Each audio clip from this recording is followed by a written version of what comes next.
Salut Baudry. Salut Pierre-Louis. Aujourd'hui, c'est l'épisode combien? 7. 7 déjà? Yes. Ça passe.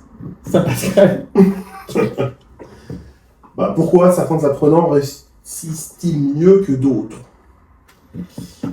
Alors, c'est peut-être des fois une injustice. Il y en a qui ont un peu plus de capacité que d'autres. Ouais. Capacité pour apprendre. Des fois, c'est un peu ingrat. Il y en a qui vont travailler énormément et ça va pas être spécialement récompensé, alors que d'autres vont pas faire grand-chose. Et il y a peut-être un peu plus de talent ou Après, qu'est-ce d'acquis. que tu entends par le mot réussir dans les épreuves, dans les examens? Ouais. Principalement, hein, parce que de toute façon, aujourd'hui, si on va chercher le diplôme, en fait, il y a plein de choses. Pour moi, tu as plusieurs facteurs. Le premier, c'est le facteur de l'enseignant. Ça veut dire que si aujourd'hui, en tant qu'enseignant, tu as connaissance de l'examen qui a passé, ou de l'expérience dans les examens qui sont passés, de bonnes compétences en termes de transmission pédagogique, normalement, il en est de ta responsabilité de transmettre les bonnes informations à l'apprenant pour qu'il puisse s'entraîner, creuser et réussir l'examen. Et avoir envie d'apprendre. On a une grande part de responsabilité par rapport à ça. Moi, je crois vraiment ça. La preuve, dans ta promo, vous avez 100% de réussite. Et je vous ai eu dans beaucoup de matières. On avait quoi comme matière ensemble? Management. C'est vrai qu'il y en avait plusieurs, mais j'avoue. Management à distance, gestion de crise, gestion de conflit, gestion de centre de profit. Il y avait plein de modules, plein de marketing un peu. Accompagnement aussi, votre mémoire de recherche. Il y avait le grand oral aussi. Entraînement des produits grand oral. Non, je vous ai accompagné dans beaucoup de matières. Et par contre, vous avez vu, j'ai lâché personne. Quoi. Oui, mais est-ce que toi. Et du coup, vous avez tous réussi. Mais est-ce que toi, tu l'as bien vu qu'il y avait plus de facilité que d'autres? Ouais. Oui, mais non, en fait, je voudrais plus de capacité de travail. Parce que tu vois, vous, c'est une matière, t'as pas mal de raisonnement, mais surtout de par cœur aussi. Sur l'aspect juridique, droit. Tu vois, par exemple, la vidéo, par exemple, qui apprenait énormément. Tu vois, il révisait. Tu vois. Et surtout, je vous donner tous les cours détaillés. Oui, t'as fourni du contenu. Contenu détaillé, avec tout ce qu'il fallait savoir, tout ce qu'il fallait connaître. Et bizarrement, à chaque fois, c'était toujours les mêmes qui ouvraient le dossier. Est-ce que tu arrivais à voir qui ouvrait le dossier? Ah oui. Il y a des trackers. Sur une règle, je savais. Mais ça se trouve. Toi, tu n'ouvrais jamais les dossiers. C'est faux, arrête. Non, mais sincèrement, c'est vrai, hein. C'est-à-dire, est-ce qu'il y en a qui ne téléchargeaient pas les dossiers? Bah, toi. Comment faire passer? Non, je plaisante, mais. Non, en tout cas, il y avait des étudiants qui n'ouvraient jamais et bizarrement qui s'attenaient. Après, ceci dit, il y a peut-être qui ouvraient les dossiers mais qui ne les lisaient pas non plus. Oui, ils ouvraient les dossiers. Internet, ils n'ouvraient même pas les dossiers. Et parfois, je me disais, à quoi bon ça sert en fait? Du coup, j'avais arrêté d'envoyer les slides parce que je dis, allez vous faire foutre. et malheureusement, j'ai été pénalisé par rapport à ça, par rapport aux étudiants. Du coup, les étudiants ont dit, ouais, du coup, on n'a pas reçu vos slides. Mais en même temps, je dis, vous ne les lisez pas. Oui, mais en fait, c'est des ratios obligatoires.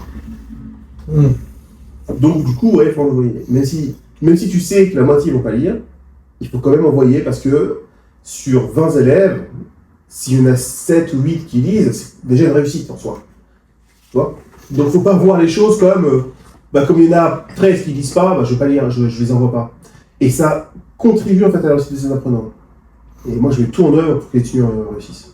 Oui, mais pour moi, il y a aussi l'attention en classe. Il y en a qui ne sont pas attentifs, ça ne les aide pas non plus, parce que même s'ils vont bosser de leur côté, télécharger le contenu, ils n'ont quand même pas écouté en classe, donc du coup, c'est une perte de temps pour eux. Il y a ça aussi, et puis il y a le travail personnel. Il y en a aussi qui ne travaillent pas assez. Après, ils n'écoutent pas parce que le sujet ne leur parle pas, parce qu'ils sont fatigués. Il y a toujours une bonne raison. Bon, après, moi je me rappelle une fois, j'avais un prof en logistique qui me disait, si vous n'écoutez pas les cours, vous allez vous rétablir. Universitaire, fond de la salle. J'écoutais pas, je dois avoir des camarades, et j'ai eu 5. Et ça t'a sensibilisé? Oui. Putain, une claque. Du coup, après, j'ai suivi, c'est tout. Et j'ai eu 10. Alors, je pense que j'aurais eu 14 ou 15 si j'aurais suivi depuis le début. Je regrette parce que c'était un prof d'une gens s'extraient, en fait, en termes de gestion, le supply chain, une vision. T'as des profs comme ça qui sont super balèzes en disant si vous écoutez pas, vous allez voir terminer.